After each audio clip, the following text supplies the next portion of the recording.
It's Michelle Muscatello with your live Pinpoint Doppler 12 Futurecast. Well, Michelle has known me for a long time. She was like to be very impatient when it comes to the wet weather, especially, because this just gets me down in the dumps. I know. You know, we just have been so unaccustomed to seeing this summer that to have now, this is day 3 of it, it's tough. But if I'm patient, right, at the end of the week, I'll be very happy.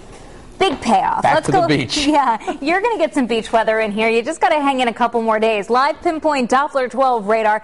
Still finding a lot of green over our area. This is all light rain, some heavy mist at times, just enough to make for a nasty day, especially when you factor in those gusty northeasterly winds. Pawtucket, Providence, all soggy this afternoon. Somerset, Fall River, down to Newport. One of the places that hasn't seen as much in the way of rainfall down along our southwest corner of the state, so from Westerly through New London. In fact, New London's almost back to 70 degrees. We're nowhere near that for most of our area. Weather headlines. This is day 3 of a 4-day stretch of just nasty weather. The fallish feel continues. Temperatures running 10-15 degrees below average for the most part. And major warm-up, though, on the way for the upcoming weekend, especially the end of the weekend. City Cam out there right now, boy, a day where you maybe want to just have lunch at the desk, right? 63 degrees, the temperature feels like 61. When you factor in that northeasterly wind that's sustained at 18, still seeing gusts 25 and in spots 35-mile-an-hour wind gusts. Weather spotters, Caitlin and Warwick 64, windy and cold. Robert in Fall River says windy, raw, and wet at 59. And Mike in New Bedford 62, he says it's just nasty.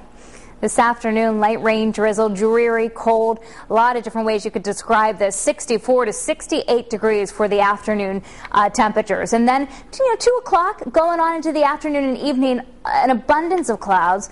Drizzle, mist, and rain, and that is the same deal for the overnight too. So this is into the pre-dawn hours of your Wednesday. Wednesday commute still probably going to be a wet one. Now this particular computer model starting to show things trying to dry out in the late afternoon and evening. 2 o'clock, still raining across much of our area. And then watch what happens as we head towards the evening. Some of that rain starts to lift to the north. Now, we may not really get to enjoy that on Wednesday, but by Thursday, we should finally be able to kick that storm out of here and get back to at least some partial sunshine.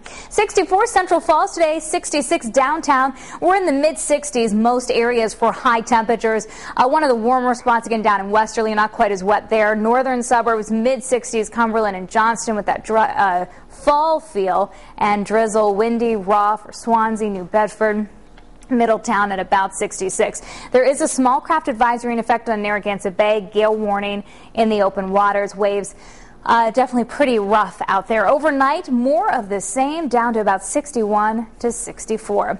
This is Hurricane Danielle. It actually weakened a little bit this morning. It's back down to a Category 1 after strengthening overnight to a Category 2 storm. Sustained winds of 81 miles an hour. This one, liking the track of it, it stays well out into the ocean even as we approach the end of the week and the upcoming weekend.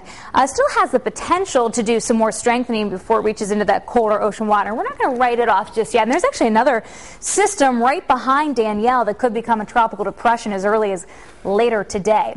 For us, we're not talking tropical weather, kind of like mid-October, November weather today, tomorrow, but then 83 Thursday, 78 with sunshine Friday. Check out the end of the weekend. Sunday, we could be near 90 in spots, and again on Monday. So right back in to August weather. That's New England for you, right? It's like we go from October to a potential heat wave. Yeah. I like potential heat waves better. You know, there are signs that next week, too, through much of the week, could be dry and sunny and warm. Love it.